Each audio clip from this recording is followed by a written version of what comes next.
베드로전서 1장 10절부터 12절 지난주에 이어서 두 번째 시간 베드로전서 1장 10절로 12절 말씀 같이 받겠습니다. 10절로 12절 말씀 시작. 이 구원에 대하여는 너희에게 임할 은혜를 예언하던 선자들이 연구하고 부지런히 살펴서 자기 속에 계신 그리스도의 영이 그 받으실 고난과 후에 얻으실 영광을 미리 증거하여 어느 시 어떠한 때를 지시하시는지 상고하니라. 이 섬긴 바가 자기를 위한 것이 아니요 너희를 위한 것이니 계시로 알게 되었으니 이것은 하늘로부터 보내신 성령을 힘입어 복음을 전하는 자들로 이제 너에게 구한 것이요 천사들도 살펴보기를 원하는 것이니라. 아멘. 기도합니다. 인간들의 모든 것들을 주관하신 아버지 하나님, 또 복된 날을 켜주셔서 아침에도 예배드리게 하시고 이 한밤도 불러주셔서 또 주 앞에 예배하게 하시니 감사합니다. 오늘 또 주의 말씀을 상고할 터인데 말씀을 통해서 또 저에게 주의 마음을 알게 하시고 뜻을 알게 하시고 밝게 분별하게 하셔서 잘못된 것에 빠지지 않게 하시고 끝까지 믿음을 지키며 또 주의 말씀에 따라 살아갈 수만 있도록 이 한밤도 은혜로 충만하게 허락하여 주시옵소서. 예수 그리스도 이름으로 감사하며 기도 올리옵나이다. 아멘. 제목이 뭐였습니까? 영광스러운 복음이었습니다. 그래서 지난 시간에는 복음과 선자들을 소개했습니다. 오늘 또 두 번째여서 두 번째 보게 되면 오늘 말씀 보니까 선자들이 알고 싶어 했던 것이 있습니다. 알고 싶어 했던 것. 자, 선자들이 구원에 관해서 무엇으로 알고 싶어서 성경을 연구했겠습니까? 자, 11절 말씀 보시면, 자, 선자들이 이 구원에 관해서 무엇으로 알고 싶어서 성경을 연구했냐 하면, 자, 11절 말씀 시작. 자기 속에 계신 그리스도의 영이 그 받으실 고난과 후에 얻으실 영광을 미리 증거하여 어느 시 어떠한 때를 지시하는지 상고하니라. 아멘. 자, 자기 속에 계신 그리스도의 영이 그 받으실 고난과 후에 얻으실 영광들 미리 증거해서 어느 시 어떠한 때를 지시하시는지 상고했다 말씀하죠. 상고했다, 부정히 살폈다 이렇게 말씀합니다. 자, 선자들이 그토록 연구하고 살펴본 내용이 뭡니까? 그리스도의 고난이죠. 고난과 후에 받으실 영광에 관한 내용입니다. 고난과 영광, 그것을 부지런히 살핀 것이고 그것이 어느 때에 일어날지 성경을 통해서 연구하고 살폈습니다. 즉 메시아 시대를 갈망했던 것이죠. 자, 선자들의 사역은 두 가지입니다. 두 가지 선자들의 사역. 첫째는 그 당시와 관련한 그 당시와 관련한 것이고 둘째는 미래와 관련한 것입니다. 미래. 그 당시와 미래. 자, 그 당시와 관련된 것은 그 당시에 백성들의 신앙과 삶에 대해서 하나님의 율법을 가지고 말씀을 가지고 무엇이 잘못되는지 어떻게 해야 되는지 가르치는 것입니다. 그 당시 자, 말씀을 가지고 율법을 가지고 뭐가 잘못됐는지 또 어떻게 해야 되는지를 가르치는 것입니다. 두 번째로 미래에 관한 것은 뭐냐면 하나님의 구속의 사역이 어떻게 펼쳐질 것인지 예언하는 것입니다. 예언. 그래서 자신들이 만들어서 하는 예언이 아니라 하나님께서 계시하신 하나님의 구원 사역에 관한 그런 예언이죠. 예언. 그래서 선자들은 이런 일에 소명을 받았어요. 소명을. 그렇기 때문에 선자들은 하나님의 말씀을 가지고 백성의 신앙과 삶의 상태를 진단하고 변화를 촉구하고 또 하나님의 구원의 것을 밝히 드러내는 그런 사역을 했습니다.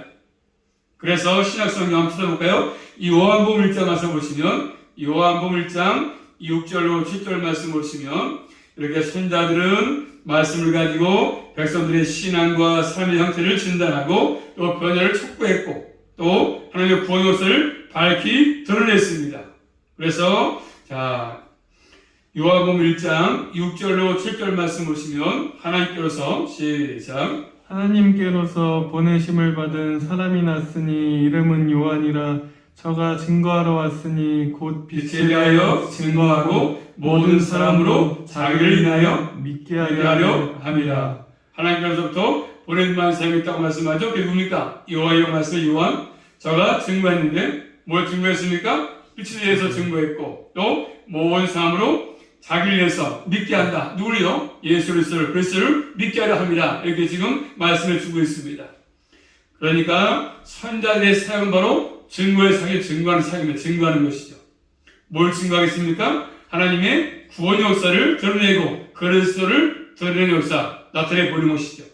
그러므로 이 선자들은 자신들이 예언한 내용이 무엇인지 어느 정도 알았을 것입니다.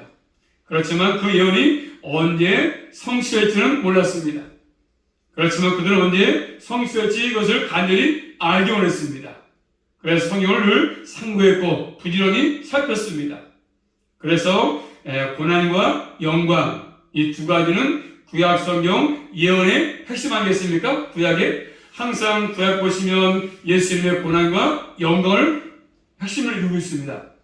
고난과 예언, 그렇죠? 고난과 영광. 자, 고난에 관한 예언을 어디 나왔습니까? 구약에 특별히 이사야서 53장 나왔지 않습니까? 53장에 예수님의 고난 예언, 이사야서 53장에 쭉 나왔지 않습니까? 고난에 대해서 잘 나타나 있습니다. 예수가 받으신 고난. 그 다음에 영광은, 자, 신약성경 볼까요? 영광의 예언은, 신약성경, 아니, 구약성경, 시편 16편 말씀 보시면, 자, 고난은 이사야서 54장에 잘 나타나 있고요. 영광은 시편 16편 9절부터 11절 말씀 보시면, 자, 영광에 관한 예언의 예에 시편 16편 9절로 11절입니다. 이러므로, 시작. 이러므로 내 마음이 기쁘고 내 영광도 즐거워하며 내 육체도 안전히 거하리니 이는 내 영혼을 음부에 버리지 아니하시며 주의 거룩한 자로 썩지 않게 하실 것임이니라. 주께서 생명의 길로 내게 보이시느니 주의 앞에는 기쁨이 충만하고 주의 우편에는 영원한 즐거움이 있나이다. 영광에 관한 것서 그런 예언의 말씀이죠. 영광. 그래서 선자들은 이런 내용들이 구속주에 관한 내용을 알았지만 결국 언제 일어날지는 몰랐습니다. 또 예수님의 제자 가운데 베드로도 예수 그리스도의 사역을 잘 이해하지 못했습니다. 예수님이 이 땅에 오셔서 했던 모든 사역들, 공생의 기간 동안에 했던 모든 사역들을 베드로는 잘 이해를 못했습니다. 예수님께서 고난을 받고 내가 죽을 것이야 그렇게 말씀했지만 그것을 이해하지 못했습니다. 베드로가. 그래서 예수님이 고난받고 내가 죽을 것이다 말하니까 베드로가 뭐라 했습니까? 주여 그리 마옵소서 이런 일이 결코 주에게는 미치지 않을 것입니다. 이해 못하니까 베드로가 그렇게 말하지 않았습니까? 말씀 찾아볼까요? 자, 신약성경 마태복음 16장 가서 보시면 자, 베드로도 예수님의 고난을 잘 이해하지 못하니까 주님께 결국 그런 일이 일어나지 않을 것입니다. 미치지 않을 것입니다. 얘기했거든요. 항변했습니다. 자, 마태복음 16장 22절 말씀 시작. 하나여 가로되 주여 그리마옵소서 이 일이 결코 주에게 미치지 아니하리이다. 그렇죠. 베드로가 예수님의 고난을 이해하지 못하니까 주님께 그런 일이 있을 수 없을 것입니다. 이렇게 말을 했습니다. 항변했습니다. 자, 그럴 때 우리 예수님께서 말씀하시는데 자, 마가복음 8장 33절 말씀 그런 베드로의 반응 보시고 우리 예수님께서 뭐라고 말씀했냐면 마가복음 8장 33절 말씀 시작. 예수께서 돌이키사 제자들을 보시며 베드로를 꾸짖어 가라사대 사단아 내 뒤로 물러가라 내가 하나님의 일을 생각지 아니하고 도리어 사람의 일을 생각하는도다 하시고. 그래서 사단아 내 뒤로 물러가라 엄중하게 말씀하시지 않습니까? 베드로가 이해하지 못하니까 그렇게 책망했습니다. 오히려 그것은 네 생각이다. 육신의 생각이다 말씀했습니다. 물러가라 말씀했습니다. 자, 베드로는 그 이후에도 항상 예수님의 고난과 십자가를 계속해서 깨닫지 못했습니다. 항상 잘 못 깨달았습니다. 또 실례로 높은 산에 올라가서 그렇죠. 예수님이 변형되니까 세계에 들고 올라갔을 때 그때 뭐라 했습니까? 여기 있는 것이 좋사오니 그렇게 말씀하지 않습니까? 예수님께서 모세, 그 다음에 엘리야, 별세 얘기를 하니까 그것도 깨닫지 못해가지고 그래서 결국 여기가 좋다고 얘기했습니다. 장성 베드로는 그런 것들을 깨닫지 못했습니다. 또 계시록에서 기도도 마찬가지였습니다. 기도할 때에서 잡히니까 예수를 잡으러 오니까 칼을 빼가지고 말벌구를 잘랐습니다. 그도 역시 베드로는 이해하지 못했습니다. 못 박혀 죽으시고 장사된 뒤에 사흘 만에 예수님 부활했거든요. 그러나 그 영광도 제대로 베드로는 이해하지 못했습니다. 자, 한번 찾아볼까 말씀을, 자, 신약성경 누가복음 말씀 보시면 누가복음 24장, 누가복음 24장 볼까? 예를 본다면 누가복음 24장, 자, 26절 말씀 볼까요? 누가복음 24장 26절 말씀 시작. 그리스도가 이런 고난을 받고 자기의 영광에 들어가야 할 것이 아니냐 하시고. 자, 예수님께서 고난을 받고 영광에 들어갈 것이다. 구약 가지고 가르쳤습니다. 그렇지만 베드로 선자는 결국 따르지 못했습니다. 베드로는 선자를 따르지 못했습니다. 그러다 보니까 예수를 바르게 따르지 못하게 된 것이죠. 베드로가 알지 못하니까, 깨닫지 못하니까. 그러므로 이 고난과 영광 바르게 깨닫는 게 필요한 것이지 않습니까? 그래서 고난과 영광은 그리스도의 삶의 핵심이었습니다. 그래서 예수님은 고난이 없으면 영광이 찾을 수 없는 거 아니었습니까? 그게 항상 핵심이었습니다. 고난 뒤에 영광이니까. 고난 뒤에 영광이 있지 않습니까? 그래서 예수님은 고난의 생애, 십자가이신 이후에 부활하시고, 그 다음에 또 승천하시고, 우편에 앉으시고, 장차 이제 재림하실 것입니다. 예수님은 그래서 이런 모든 것들을 우리에게 친히 보여줬습니다. 반드시 십자가 뒤에 부활이 있듯이 고난의 뒤에 영광이 있다고 말씀하고 있습니다. 그렇지만 이 땅에서 믿음으로 살아도, 신실한 삶을 살아도 내가 원치 않지만 때를 따라서 나에게 뭐 찾아오고 있습니까? 고난이 있지 않습니까? 고난이 찾아오지 않습니까? 고난이 있습니다. 그렇지만 나에게 고난이 찾아온다 할지라도 그것이 하나님이 나를 버리셨구나, 그 버림받은 그런 증거로 고난이 오는 것이 아니기 때문에 결국 우리가 이 땅에서 믿음의 삶을 살면 반드시 주님을 따르기 때문에 이런 것이 있다는 것입니다. 고난이 있다는 것입니다. 버림받은 것이 아니라 주님의 길을 가기 때문에 고난이 찾아온다는 것입니다. 그렇기 때문에 고난은 장차 올 영광에 서고 주님을 따르는 것 때문에 바다의 고난을 만약에 거절한다면 결국 부활도 영광도 기대하지 말아야 할 것입니다. 영광은 찾아오지 않습니다. 고난을 겪어야 영광이 찾아오는 것이거든요. 자, 그런 것들을 본문을 통해서 잘 말씀해 주고 있습니다. 그 다음에 세 번째입니다. 자, 복음의 영광스러운 말씀하죠. 복음의 영광스러움. 복음이 얼마나 영광스러운 진리인가를 자세하게 말씀합니다. 본문 말씀, 자, 12절 말씀 보십니다. 한번 시작. 이 섬긴 바가 자기를 위한 것이 아니요 너희를 위한 것임이 계시로 알게 되었으니 이것은 하늘로부터 보내신 성령을 힘입어 복음을 전하는 자들로 이제 너희에게 고한 것이요 천사들도 살펴보기를 원하는 것이니라. 아멘. 자, 영광스러운 복음이 얼마나 진리가 그래서 영광스러운 것인지 잘 말씀하는 복음이 이 섬긴 바가 자기를 위한 것이 아니고 너희를 위한 것임이 계시로. 계시가 뭐였습니까? 신적 계시죠. 하나님의 활동을 말씀합니다. 그것으로 알게 되었으니 이것은 하늘로부터 보내신 성령을 힘입어서 복음을 전한 자들로 이 너에게 알게 한 것이다. 너에게 구한 것이요 천사들도 살펴보기를 원하는 것이다 말씀합니다. 자, 복음이 얼마나 영광스러운 거 보겠습니까? 자, 첫째로 이 섬긴 바. 이 섬긴 바는 선자의 사역이죠. 예언의 사역을 말씀합니다. 예언을 그리스도를 섬기는 사역, 연구하고 부지런히 살피는 것이죠. 오늘날의 주의 종들, 목사님들은 말씀으로 섬기는 종 아니겠습니까? 섬기는 종. 이런 것들, 이 섬긴 바가 자기를 위한 것이 아니다. 너희, 그 당시의 선자들을 위한 것이지 않습니까?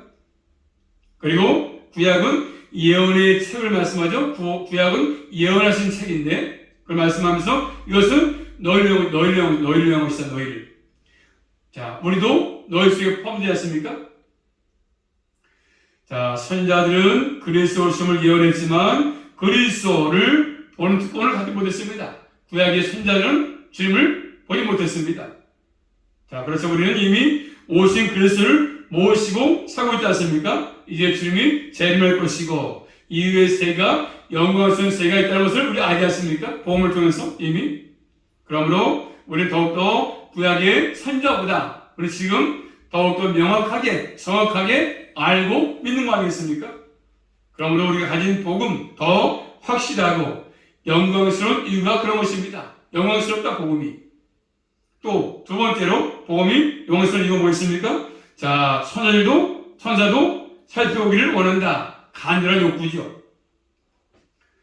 천사들도 깊은 관심을 가진 것이 복음이다. 복. 천사들도 보기를 소원했던 그 복음을 우리가 듣고 받고 그 복음에 의해서 우리가 구원을 받지 않았습니까? 그래서 우리가 그 복음에 따라서 우리의 삶을 살고 있습니다. 얼마나 복되고 영광스러운 일이겠습니까? 그러므로 우리가 영광스러운 일을 영광스럽게 생활하는 것이 필요합니다. 복음, 나에게 와서 그 복음 믿어지면서 믿게 된 것이고 구원을 받게 됐고, 그러므로 가장 복된 것이죠. 자, 사람들은 항상 어떤 사건이 일어나면 그 사건에 뭐에 주목하지 않습니까? 지금 전쟁 나지 않습니까? 우크라이나에서 사람들 다 전세가 주목합니다. 전쟁이 큰 사고 나면 거기에 주목하지 않습니까? 뉴스도 많이 하고.